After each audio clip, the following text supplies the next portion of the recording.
All right. Hello, everybody. Welcome. Welcome. Thanks for joining us today. We'll get started just a second, give everybody a chance to get logged in and get connected.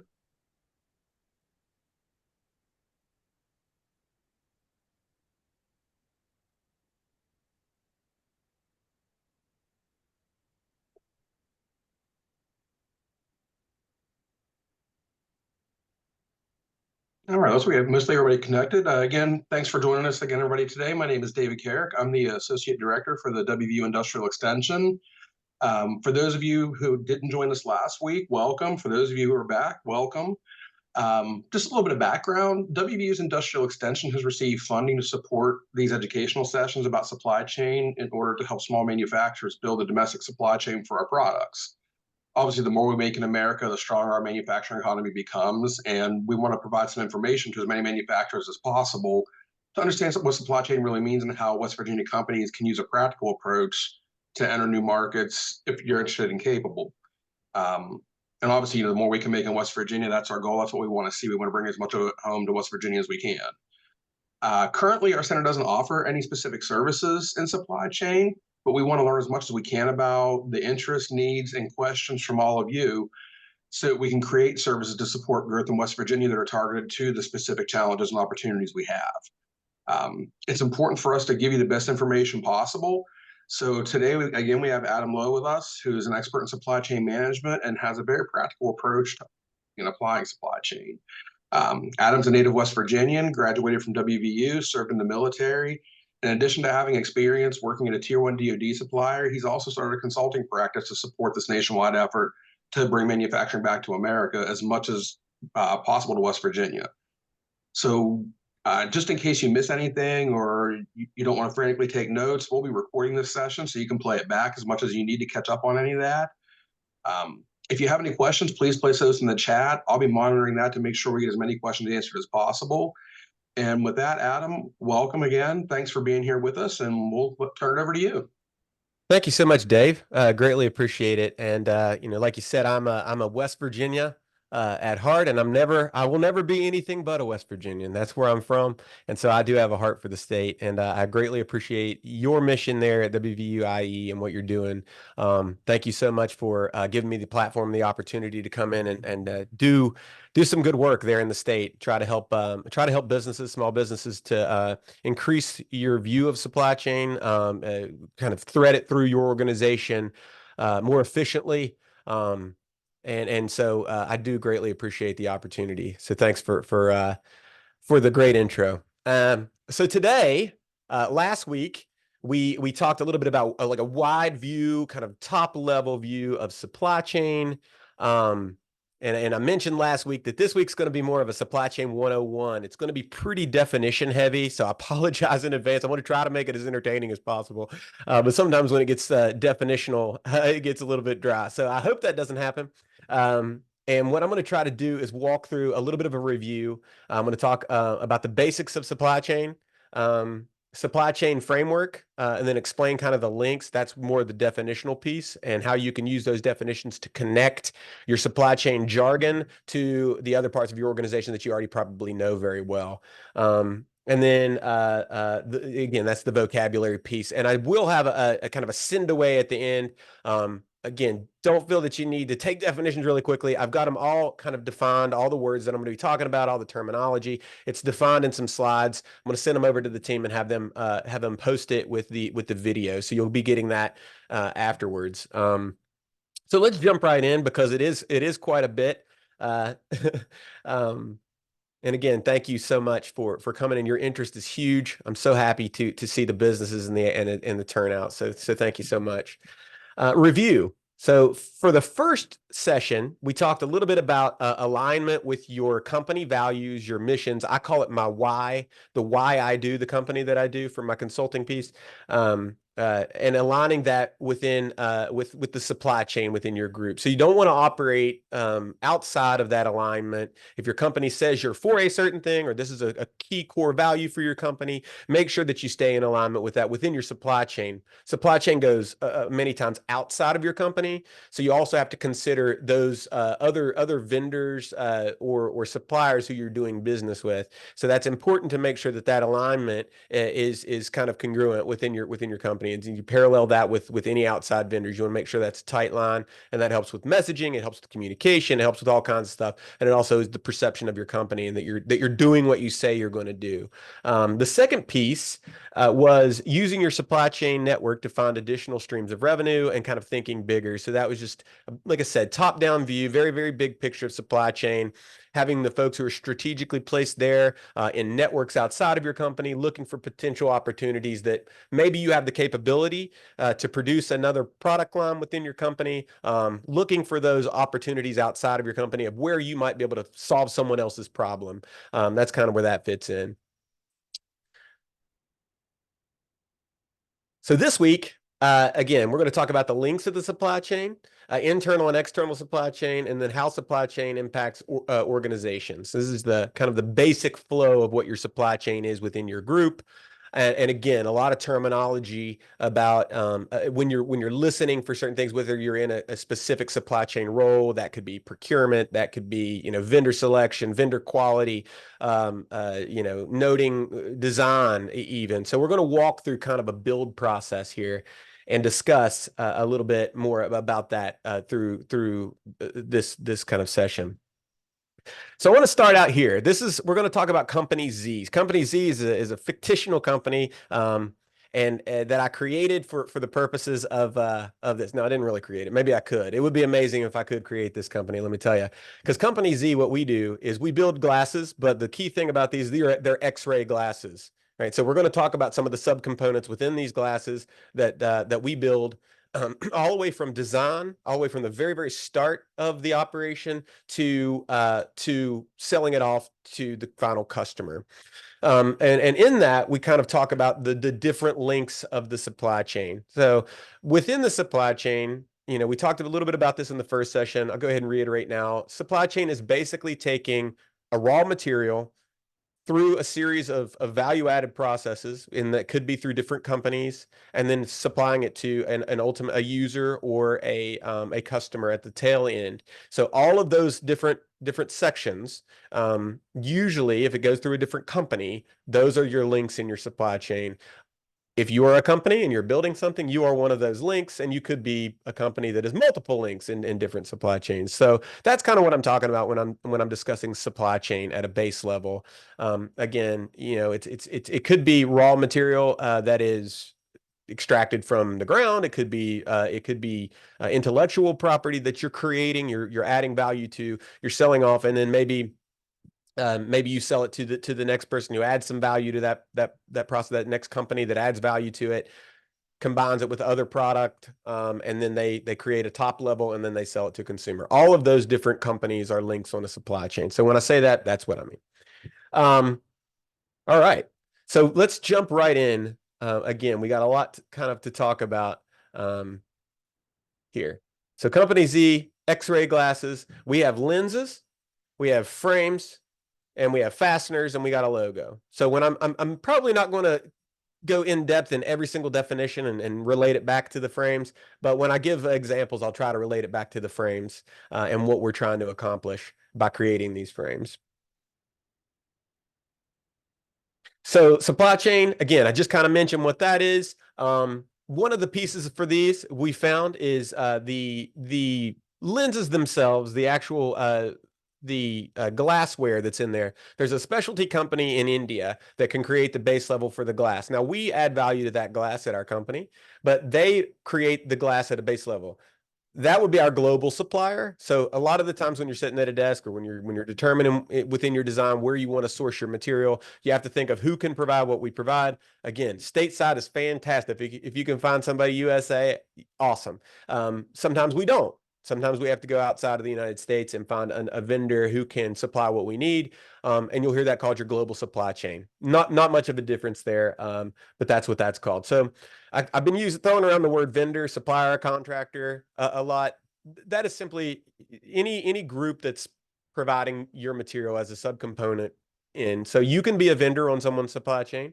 You can be a supplier for someone, same thing, contractor. So it's a very similar kind of terminology that you're hearing when you hear that. You're just talking about a sub vendor or supplier. Now there is a sub tier or a sub vendor. And that's like one level down, generally speaking. So if you hear like a sub on someone else's contract, if you're sitting at the table and you're starting about design, and the company that you're trying to buy your lenses from, they say, well, we have some components that come from another company. That's just a sub vendor for you. So technically, they're two levels removed. It's your vendor and then your sub vendor.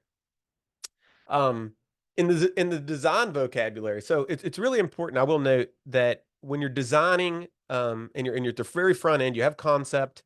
You're starting to talk about the design for whatever product you're building. Considering supply chain at that point is a wise decision, because there are elements of who's going to be able to help you to supply this final product to customers that can be addressed early on in the early stages.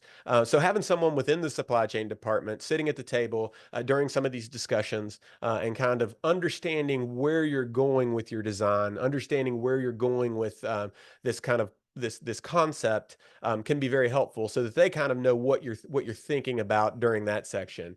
One of the things, if you're in that supply chain role and you're sitting at the table there during the design process, one of the things you might hear is specs, drawing, blueprints. Those are all similar type terminology, and basically it's just kind of how you're designing per this build structure and the concept that the designers are coming up with. It might be engineers that are designing something. They might say the specs of this are a certain thing. It's just specifications. It's what needs to happen within your design in order to be able to build it. One of the pieces of value that someone in the supply chain can bring to the table, then, if you're starting to talk about specs, or like tolerances within a design, if you know that there are vendors that are out there that are going to have a really difficult time creating a product that can't meet a certain specification, you might be able to ask a question. Hey, we've gone with this vendor before. Is there any way to negotiate on those tolerances? Is there any way to negotiate on those specs? Because if we can bring it in just a little bit more, or give them a little bit more leeway, we can have a lot better cost from this supplier. But if the specifications are too tight, we might not be able to do that with this supplier who we know is very reliable, very on time, all things like that. So that's just one way that you might be able to add value in a discussion like that. Raw material, it's pretty common term. Baseline items that are out of the ground, extracted there. Again, I use intellectual property a lot of times when I'm discussing this as raw material, because you're creating it as someone, like what I'm doing now. Taking a lot of experience, I'm extracting the data and the knowledge out of that. I'm creating that raw material, and then I'm delivering it. So I'm kind of the start of a chain, kind of. Same thing with, could be metals, it could be wood, coal, all those different types of things are a raw material that comes out of the ground, or that's very natural. Off the shelf versus custom, probably pretty common terminology as well. Essentially, if you can open up a magazine and point to what you want to buy, off the shelf. If you need to be in direct communication with one of your vendors and kind of tailor an item for what you need, custom. Pretty simple there. But as we all know, custom can be a little bit more expensive. Not always, but it's something that you can think of. So if you're talking about design, and you're on the supply chain, you might be able to say, listen, this looks, we built something similar to this. I know that our supplier already knows how to build this component. Is there any way we can mimic that so that we can buy it right off of the shelf? They've already got the designs. We don't have to spend all that money. If you do know your component level to that degree, if you're sitting at a design table in a supply chain role. All right. Let's move on to the next phase. So the next phase, let's say we've determined how we're going to build our glasses. We know that the design is good. We've started to think through some of the suppliers who we're going to get us the components that we need. Now we're in a planning stage. Planning for these purposes is kind of the because some of that would have been planning on the design stage, obviously, but this is more of like planning for production. Um, some of the terminology you may hear, and this isn't in every company.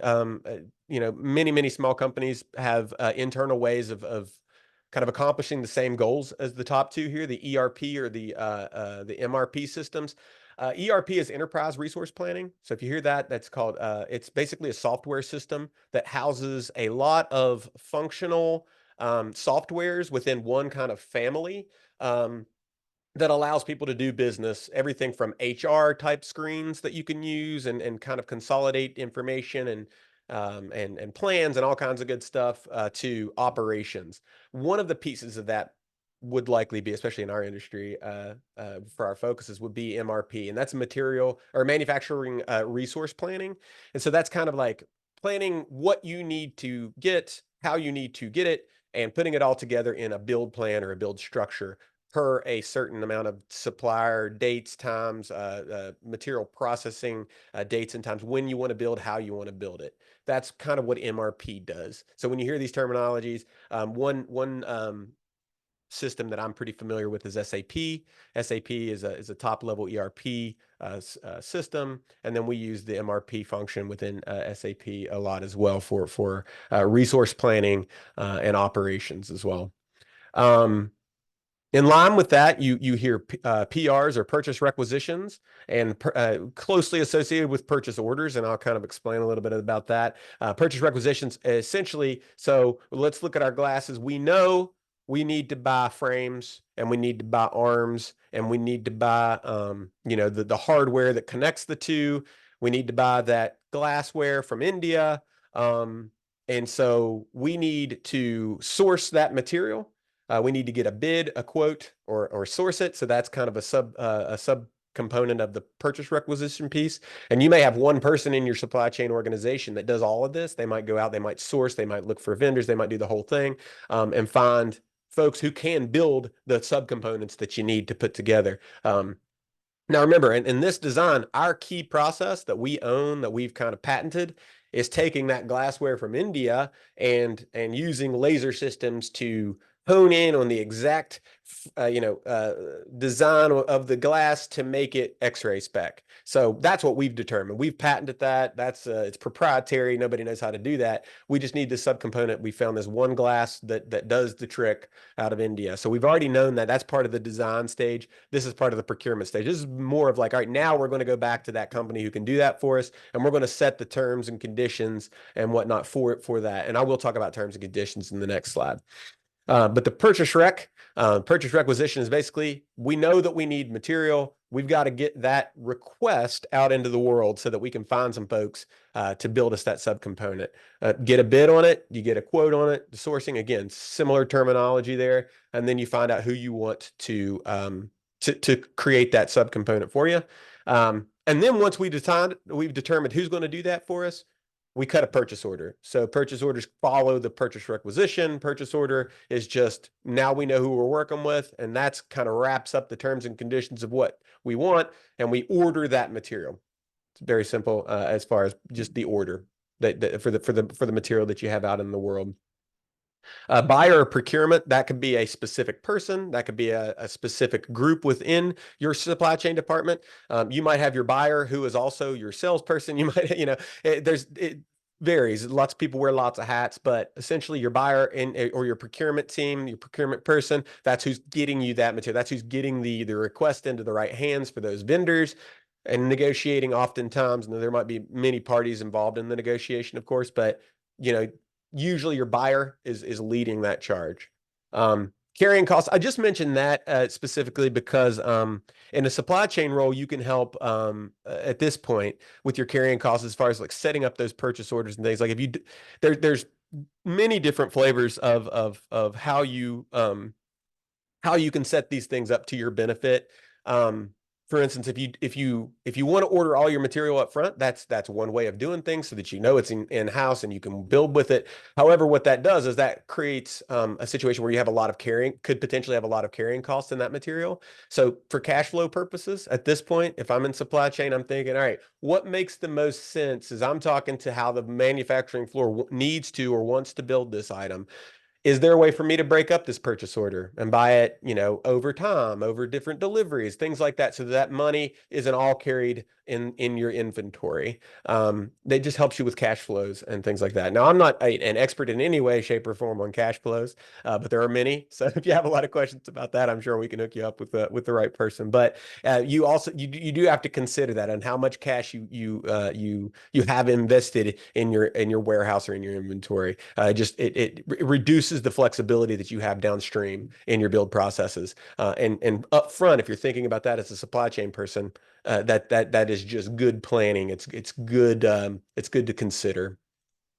Attrition and scrap. This is another area and let me take just a bit of a side note here. This is one of the reasons why when I spoke about this in the first course, I said supply chain runs through everything.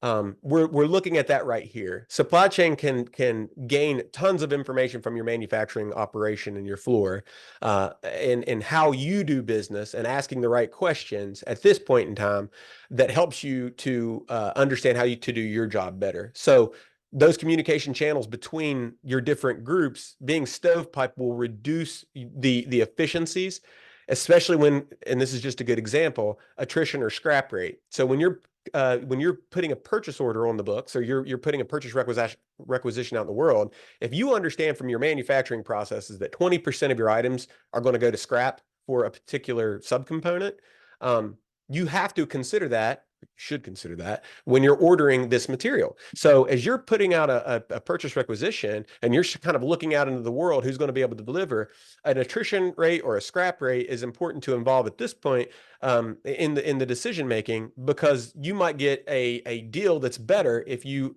let's say you're right on the cusp of getting some sort of a quantity discount. So you can say, all right, I can bundle this and I can include my scrap rate of 20% and go over that threshold and get per piece parts at a cheaper rate, knowing full well that there's a potential to scrap out that material. Now, again, you have to think through all the logistics of that within your factory and make sure that you're not going to have too much overage and that scrap rate is accurate. That's why regular maintenance of that system and determining that is a really good idea. And we'll talk a little bit about that next week and the week after. But that's something to consider at this point. And that's how you can see those connection points being made and those efficiencies being created by streamlining and running your supply chain group, at least in discussions, through your entire operation. Lead times. Now, this comes into play when you're talking about your vendors delivering their material. You want to consider that here as well as you're planning your build structure, because if your vendor takes 6 months to deliver their items and you're ordering it yesterday, well, you're not going to be able to build with that material until it gets here, right? So 6 months later, that's when you need to start your plan. So if you're during your planning stages and even in design to some degree, because there are very, very long lead times for some parts, as we probably all know, when you're considering when you need to deliver your final product, you have to work your way backwards through this, and you have to consider those lead times from your suppliers. Now, there's also what's called just-in-time manufacturing, which I'm sure probably some people are very familiar with that. Just in time is, setting up your purchase orders and your deliveries from your subcomponents to meet your build structure when you need that material at the right time. There's many schools of thought on that and how it works, and reducing waste in your system. That's a very lean process, which I'm sure these folks would be happy to help you kind of work through. I won't navigate too much now because of time, but that is something that you have to consider, as far as like when you're considering your plan, especially in supply chain, you have to consider that lead time for those buyers to make sure you're getting that material when you need it so that the floor is building efficiently. And then outsourcing, that's just kind of what we're talking about here with some of this other stuff. Some of the subcomponents from our glasses, if we put a logo on the side of our glasses and we don't do that in-house, we order the subcomponents, we get them in, we ship those subcomponents to a logo vendor, and that logo vendor puts that logo on the side. We're just outsourcing that piece. That's kind of that terminology. I will pause real quickly and see if there are any questions at this point. And it's been pretty definition heavy, but No questions so far, Adam. perfect. Let's keep on trucking then. And I'll definitely try to leave some time here at the end for discussion. All right. I'm going to try to go through a little quicker because I can go really in depth for some of these. So, for sales vocabulary in a supply chain role, invoice and statement of work and bill, that's a lot. That's very cost heavy stuff. So, it's very similar. So, when you're sitting at the table and you hear bill or a statement of work is generally just what you're asking them to do and how much it costs. And then you're invoicing. You're saying this is what you need to pay me. You're sending them a bill. Very interchangeable there to many degrees. Your contract, again, your statement of work is going to go in with your contracts. In your contract, you're also going to see terms and conditions. That's the next term down there. So if you're talking about terms and conditions, that's just everything you're signing up to that you're expected to provide as a vendor for someone else if you're on the supply chain, or what you're expecting your vendors or your suppliers to give to you. So it can be used interchangeably, and you might be on either end of that contract as a supplier or the one being supplied. A turnaround time is very similar to lead time to a degree. Turnaround time is just how long it's going to take from start to finish. So if you hear somebody say, "What's the TAT?" or "What's the turnaround time on this delivery?" or "What's the turnaround time on getting your statement of work completed?" They're just asking, how much time do you need to flip that around for us? You'll hear also in a similar context, delivery time, expected delivery date, supply date or time, or a dock date. All of that is concerning when you're going to get that material. So somebody's asking you for a dock date. When's that material going to be on my dock? That's what they're asking you. Expected delivery date, same thing. Supply date, same thing. They just want to know when they're going to get it. In fact, that's a pretty key element. Most folks just want to know, where's my stuff and when am I getting it? So if you can answer those things, you're going to be everybody's best friend. I promise you. Order and purchase and sell. That's self-explanatory. When you put an order in the system, you're going to purchase something, or it's a sale that you're making or someone's making to you.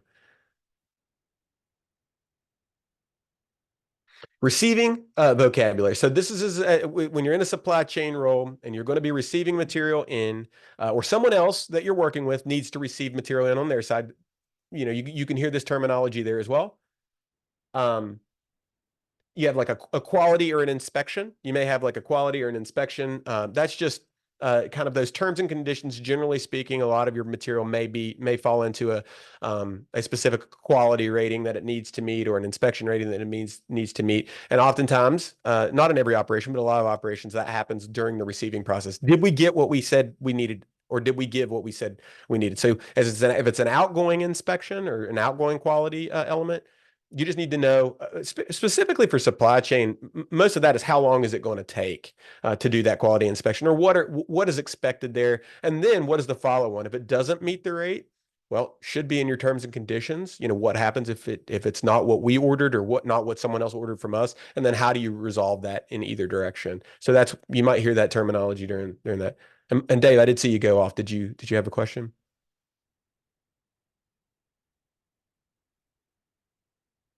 All right. Not hearing any, will continue forward. Stock, bin, and put away location. That's in your warehousing department usually. So when you hear that in supply chain, you're just, it's where you're keeping your material once you get it in, either your subcomponents or where you're keeping those components before you ship them out. And that's in your warehouse or in your inventory as well. So those generally work together. Good for supply chain folks to know that, so that you can locate something. If a supplier has an issue, or that they need to know where something's going, if you kind of know, well, has this been binned yet? Is this been put away? Is it in our storage? Is it wherever? You can kind of answer some of those questions when you're discussing that with your vendors, or when you're discussing that with any customers that you have as well. Receiving, arrival, delivery, inventory management. So receipt, receiving, arrival, and delivery, that's the location where you're getting your material. It's the material that's actually coming in. It's a receipt. It's you're receiving it. It's arriving at a certain location, or it's being delivered at a certain date or location. And then inventory management, you can also have an inventory management, as I spoke about earlier, in your ERP system. Oftentimes it goes hand in hand with the MRP, but inventory management can also be housed within that. Or you might have a separate system to do inventory management. Understanding, I tell you what, in supply chain roles, in many supply chain roles, I won't say for all of them, it's really good to understand the inventory management system as well, because again, it just means that you can answer those questions quickly when a supplier comes to you or when a customer comes to you and you're, kind of in that communicative role. That's very, very helpful when you're there. All right, so manufacturing vocabulary, and this one is thick. I have a manufacturing background, so I had a tendency to kind of push this one very heavily, and I'm just realizing that with all that language on there. So I will try to not get too hung up here, but now we're manufacturing our glasses, right? So we've got the plan in place. We know where we're getting our material. We know hopefully those delivery dates and when they're coming and what's going on with that. So we put our plan together and we're starting to actually build. This is key for supply chain. For one, it's kind of a both back and forth. Understanding the manufacturing can help you within your supply chain role. Know delays that are happening potentially on the floor that can help you coordinate, that can help you determine which purchase orders that you need to push harder and maybe bring in a little sooner if the vendor is kind enough to do that. Or if you can kind of determine what is needed and when it's needed. Say you have a vendor defect that's in a certain a piece of your, the glass that we get a batch or a shipment of it that is out of spec, and we have to send that back. And we need a solution quickly. Those type of things pop up all the time. Understanding your operation and who finds that material out on the floor that's maybe has a defect, and the quick processing that we can do to try to help alleviate that. Maybe we rush some purchase orders in if we can in order to overcome that, things like that. That's understanding what they're dealing with out on the floor is going to help you to be able to communicate those needs either outward or inward. I won't go over delivery again. We talked a little bit about that on the last. Delivery with operations can be the tail end. It can be delivering your product, and when that's going to happen, that can come into play in supply chain though. When you're trying to quote to your customer, if you're in that type of a role in supply chain and you're reaching back out to folks, when they can expect their deliveries, and understanding your operation on the floor and the day to day out there can be very helpful. So when your suppliers say, "Hey, when's this going to be delivered?" That's kind of what they're looking for. Again, there's quality inspection in there. I won't go over that. Similar type of a statement that I would make from the last slide.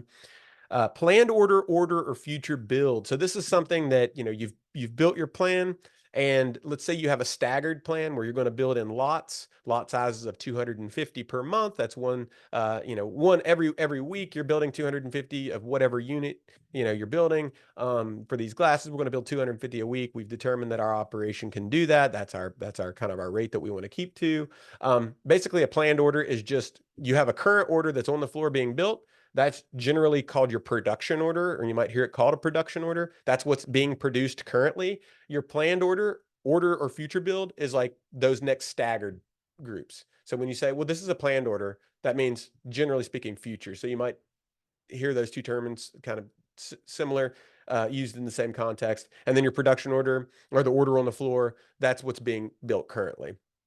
And communicating back and forth with vendors is helpful as well, either downward or on, because you can have a production order on the floor that's needing material, and if when you're communicating that with the vendor that is supplying some extra material to you, letting them know this is a production order, we've got it out on our floor, that might be a context where you would hear that used.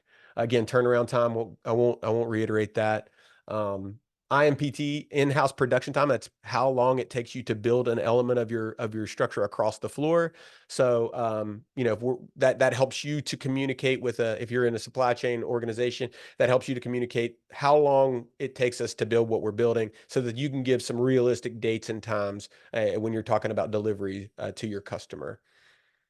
For routing, that's just the different stages of the build, what has to happen during those stages, and what it's almost like a route. If you're going on vacation, you got to go to to, Albuquerque, and then you're heading out to, whatever that route looks like, very similar. You'll hear it called routing, or the building steps, build processes, things like that. So that's a routing. If you hear routing, that's what that means.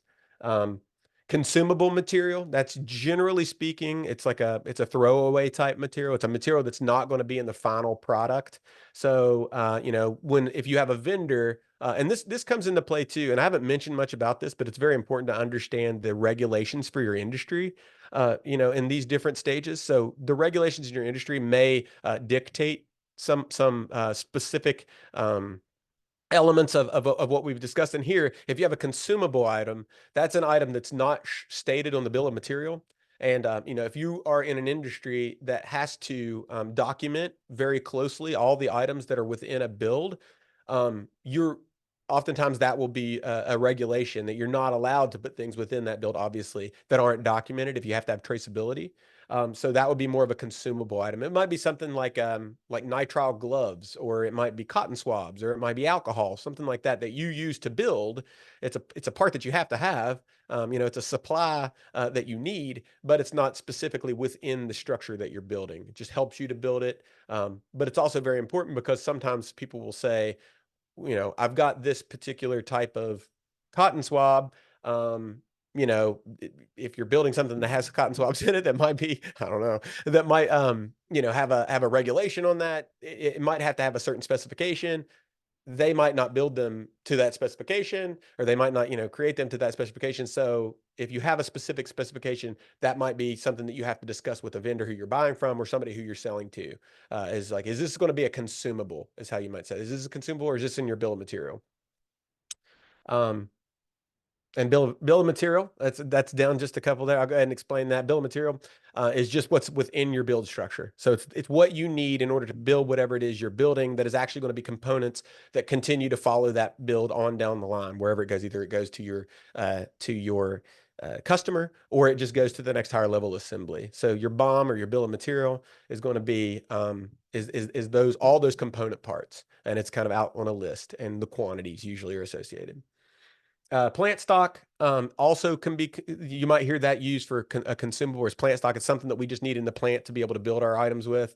And then warehousing, again, that's where you're getting your material. So plant stock might be in your warehouse, or it could be housed on your manufacturing floor, or a combination of both.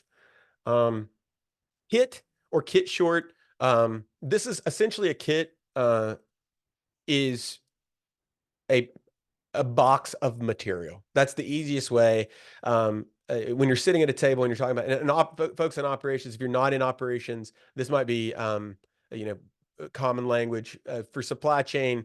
For your purposes, it's understanding kind of, if you have a planned order, talked about being converted to a production order, and you've already kitted or boxed up the material that you need, or put it together in a grouping, or you've, kind of called out that material from your warehouse in some way, and you've got it out to the floor.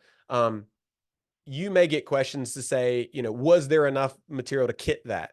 Or was there enough to pull it to the floor, or whatever terminology you use? That's kind of what they're asking, is a kit or kitting short material. If you hear that as a kit short in a supply chain role, that just means that something is missing from that grouping. If you say, well, we're going to put material, and we're going to go ahead and pull it out, we're going to take it to the floor, and we don't have this one piece. That's basically what we're saying there as a kit or a kit short. And kitting simply is just getting all the material together for a build structure. Again, if we go back, we're building 250 of these glasses a week. A kit might call out, 500 pieces to sell, 200, one right side ear piece, one left side ear piece. You have 200. All of those quantities and types of materials are called out for however many you need to build whatever quantities you're building. When you call that out, and when you bring it to the floor to build that iteration, that's what a kit is. It's just pulling it all together. Okay, communications vocabulary, a little lighter on this one. I'm sure you're all happy about that. So this metrics and like KPI, our key performance indicators, when you're discussing or you're communicating things, and really communications can be very wide. I have a lot in our communications piece for next week and the following week. So I went a little lighter today on this. I didn't want to go too deep, but the like metrics is something that you're going to hear. This is very important for a kind of a well-functioning organization to be able to have a way of determining whether or not you're meeting your goals in your factory or you're meeting your goals in your supply chain group. So a metric for supply chain might be, specifically speaking with this, are we receiving the subcomponent for, the connectors? Are we receiving them on time to the right quantities? And are the specifications accurate? That might be a metric that you say. And what percentage are we receiving on time from a vendor? So your vendor and you as a vendor are very likely to have a metric somewhere on somebody's chart. If you're supplying a customer, there's a good chance that you are being evaluated as a vendor and how well you're performing to the requirements that have been asked of you. That's what metrics are. It's just goals that you can set or expectations that are usually framed out in some sort of data that say, this is what the expectation is, and this is how you're meeting it, or this is how you're not meeting it. And then you use a lot of your metrics to do your process improvement plans and whatnot. So for key performance indicators, those are usually like a deep dive on one particular metric, or one particular area that is like your key area that will indicate whether or not you are meeting a specific goal or need. So the difference here is you can have metrics that are um, kind of goal oriented along the build process or along within supply chain. You might say, well, this will be a pretty good indicator, and this is what we want to try to meet. But our key items that will definitely tell us whether or not we're meeting an expectation are these three pieces. And here's how our sub metrics roll into that, like that KPI or that key indicator. And here's how we determine that. It's just kind of like those key areas that you definitely want to make sure you're aiming to hit that goal, because if you don't, that could indicate that you need to, improve processing in a certain way. It looks like we have about 5 more minutes. So I'll try to get through. I think this is we're pretty close to the end here with the definition. So again, I hope it wasn't too dry. Delivery vocabulary. So in a supply chain role, supply chain organization, you might hear fulfillment, shipping, or returns.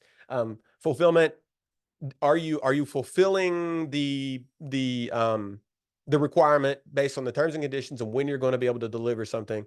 Have you fulfilled that order? So basically, is the order ready to go? Did you get it to the place where it needs to go? It's just, are you fulfilling that order and you're sending it out usually?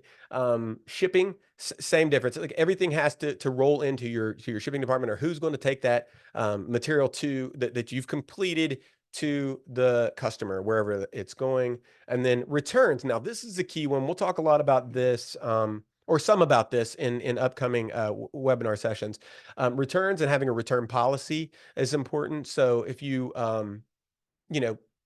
you may never have a return. You might have a product that is potentially disposable or whatever, where they don't send back. But if you're in a position where you could be getting returns, having a return policy and a turnaround and how you handle that is really important in a supply chain role. But your delivery can be outgoing or incoming. I kind of lump those into the same. So you're going to kind of receive and deliver. So this is kind of the tail end things and who processes and how they process in or out that material.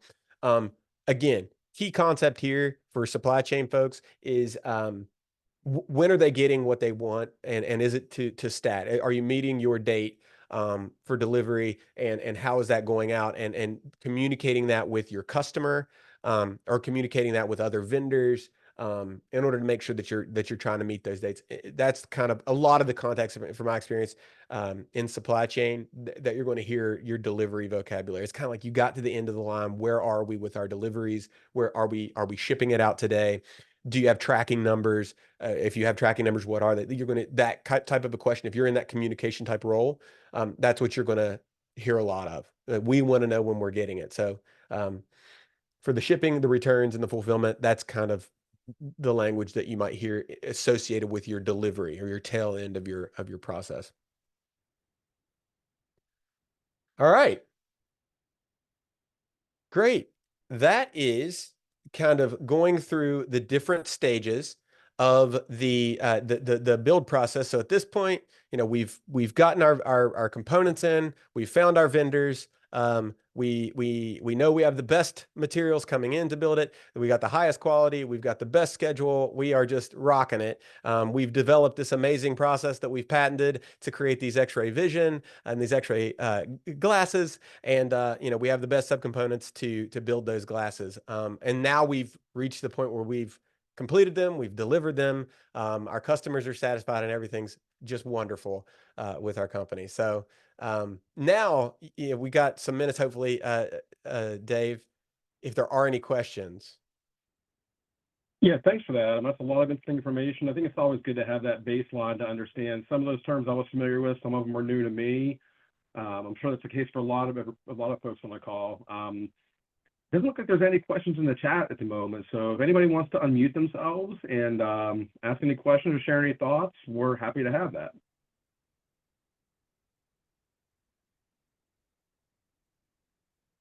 And I will say, I won't be surprised if there aren't a lot of questions because it is very heavily like, as I said earlier on, I knew it was going to be very definitionally and pretty base level. Again, that was kind of the strategy here, was to build from 10,000 foot view down to a 2-inch view. And then next week we're going to I would expect a lot of questions next week. So if you're out there, gear up for some questions next week about best practices is what we're going to be going over for our what a really good vendor is for you, how you can become a very good vendor, and be thinking about some specific instances within your operation today where you say, oh yeah, this is something we're doing really well. How can I capitalize off of that? Or the opposite. We can also ask questions about, I'm having struggles with a certain piece of my operation and supply chain.